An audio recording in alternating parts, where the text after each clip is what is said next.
বিভাগে অতিষ্ঠিত হৈছে মানে সংগঠনক চান্দা দি পেলাই। হয়, আমি সংগঠনক সন্মান কৰোঁ, আমি সামৰ্থ্য অনুযায়ী তেখেতসকলক আমি চান্দা বৰণি আগবঢ়াম, কিন্তু তেখেতে আমাক ডিমাণ্ড কৰি পেলাই আমাক দাবী ধমকি দি যদি আমাৰ পৰা চান্দা সংগ্ৰহ কৰিব বিচাৰে আমি তাক কেতিয়াও মানি নলওঁ। আৰু বিগত দুদিনৰ আগতে আমাৰ এজন ব্যৱসায়িক কিছুমান সংগঠনৰ ব্যক্তিয়ে নেতাই তেখেতক শাৰীৰিকভাৱে অপযস্ত কৰিছে, আনকি হিন্দী চিনেমা কাইদাৰে তেখেতক মাৰপিট কৰি তেওঁক থানালৈ লৈ আহিছে মাৰপিট কৰিবলৈ। তেখেত দৌৰি গৈ থানাত সোমালেগৈ। আমি সেইটো তীব্ৰ ধিক্কাৰ দিছোঁ আৰু অনাগত দিনত যদি এনেকুৱা আমাৰ ব্যৱসায়ীৰ লগত হৈ থাকিব হয় তেতিয়া কিন্তু ইয়াতকৈ ডাঙৰ আমি বন্ধ কাৰ্যসূচী ল'বলৈ বাধ্য হ'ম। গৈছিলোঁ আৰু দোকানখনত এজন মোৰ লগত এজন সতীৰ্থও আছিল।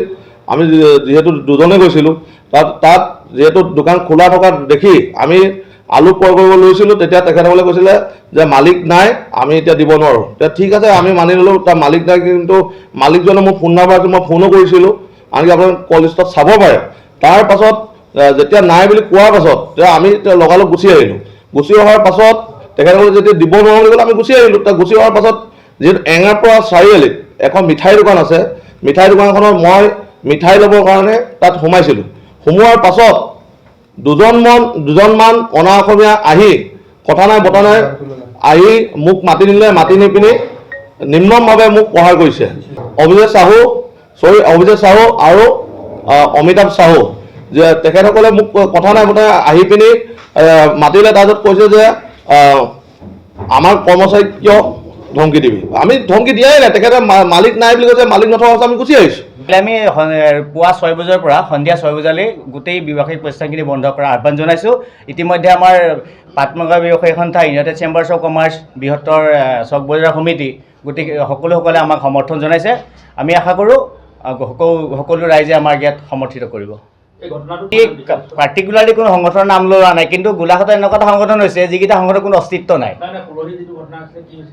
কোনোবা এটা সংগঠনৰ এজন ব্যক্তিয়ে এজন আলু ব্যৱসায়িক দোকানলৈ গৈ মানে আলু বিচাৰিছিলে, বিচৰাৰ পক্ষত তেওঁৰ কৰ্মচাৰীয়ে ক'লে যে আমাৰ মালিক নথকা পাছত আমি দিব নোৱাৰোঁ বুলি কোৱাৰ কাৰণে তেখেতক মাৰপিট কৰিলে।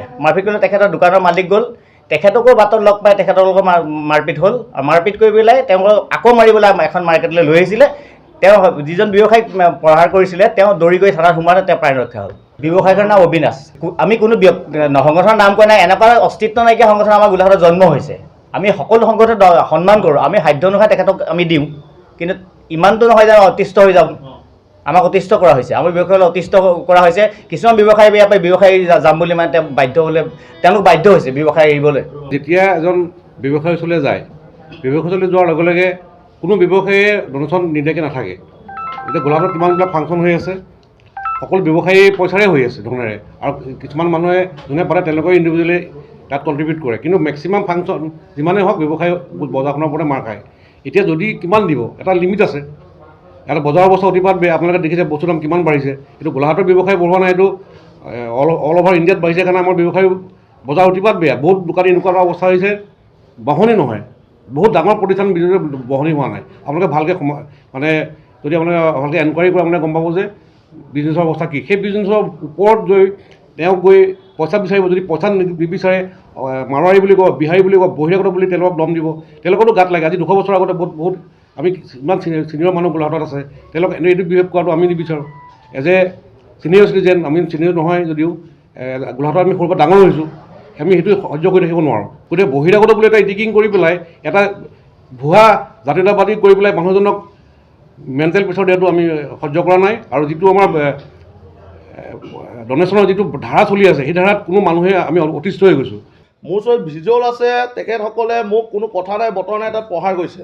আৰু ইতিমধ্যে আমি গম পাইছোঁ যে চেম্বাৰ্ছ অফ কমাৰ্চ আৰু গোলাঘাটৰ ইউনাইটেড চেম্বাৰ্ছ অফ কমাৰ্চে যিহেতু মোক লৈ যি প্ৰেছ মিট দিছে যে আমি তাত মাৰধৰ কৰিছোঁ একাংশ ল'ৰা লৈ পিনি, সম্পূৰ্ণ ভিজুৱেল আছে মোৰ ওচৰত, আপোনালোকে চাব কোনে মাৰপিট কৰিছে কোনে নাই কৰা। কিন্তু এইটো তদন্ত কৰিবলৈ আমি অনুৰোধ জনাইছোঁ জিলা প্ৰশাসনক। আৰু যিহেতু সেইদিনাখন ততাতৈয়াকৈ মই তাত কেছ দিবলৈ গ'লোঁ থানাত, সদৰ থানাত, যিহেতু মই নিজেই গৈছোঁ কেছ দিবলৈ, কাৰণ মোক মাৰপিট কৰাৰ কাৰণে মই নিজেই গ'লোঁ। তাত যোৱাৰ পাছত তাত তেখেতসকলে তেখেতৰ পত্নীৰ পৰা আদি কৰি অঙৰি বঙৰিৰ পৰা আত্মীয় মানুহ তাত গৈ পিনি মোক অপদস্থ কৰিছে। অপদস্থ কৰাত তেখেতসকলে কেছ জাপি দিছে মোৰ ওপৰত। তাৰপিছত আমিও এখন কছ কেছ দিলোঁ। কেছ দিয়াৰ পাছত মোকো তাত এৰাতি ৰাখিলে, তেখেতসকলক এৰাতি ৰাখিলে। তাৰ পাছত কম্প্ৰমাইজ হ'ল, তেখেতসকলে কৈছে যে আমি কম্প্ৰমাইজ কৰি দিওঁ। এতিয়া মই কৈছোঁ আপোনালোকে যি ভাল দেখে কৰক, খালি পৰিস্থিতিটো বেলেগলৈ যাব নালাগে। কাৰণ মই জানো মোক প্ৰহাৰ কৰিছে, কিন্তু মই কৈছোঁ যে পৰিস্থিতিটো বেলেগলৈ যাব নালাগে। তাত সত্ত্বেও তাৰপিছত তেখেতসকলে কম্প্ৰমাইজ কৰিলে। কম্প্ৰমাইজ কৰাৰ পাছত আজি আছাম চেম্বাৰ্ছ অফ কমাৰ্চ আৰু ইউনাইটেড চেম্বাৰ্ছ অফ কমাৰ্চত কেতিয়া সেই সময়ত আছিলে নেকি? আমাৰ প্ৰশ্ন তেখেতসকলৰ লগত আছিলে নে মোৰ লগত আছিলে নে আমাৰ সংগঠনৰ লগত আছিলে? তেখেতসকল নাথাকিবি আজি দুদিনৰ পাছত তেখেতসকলে আজি প্ৰেছ মিট দি কৈছে যে জাতীয় সংগ্ৰামী সেনাৰ আৰু তেখেতৰ সতীৰ্থসকলে আজি অভিষেক চাহু আৰু অমিতাভ চাহুক গোলাগুলকৈ পিটিছে। আপোনাৰ সম্পূৰ্ণভাৱে বিপৰীত। মই আপোনালোকক আপোনাৰ ভিজুৱেল দিম। তাৰ যিখন হোটেলৰ CC কেমেৰা আছিলে তাত সম্পূৰ্ণভাৱে উপলব্ধ হৈ আছে যে তাত কোনে কাক মাৰপিট কৰিছে, কোনে চোঁচৰাই মাৰপিট কৰিছে। এজন অনা অসমীয়া মাৰপিট কৰাৰ পাছতো আমি শান্ত হৈ আছিলোঁ। কিন্তু আজি কিন্তু চেম্বাৰ্ছ অফ কমাৰ্চ আৰু ইউনিয়ন চেম্বাৰ্ছ অফ কমাৰ্চে অহাকালিলৈ বন্ধ দিছে, কাৰণ তেখেতসকলৰ এজন অনা অসমীয়াক মৰাৰ কাৰণে।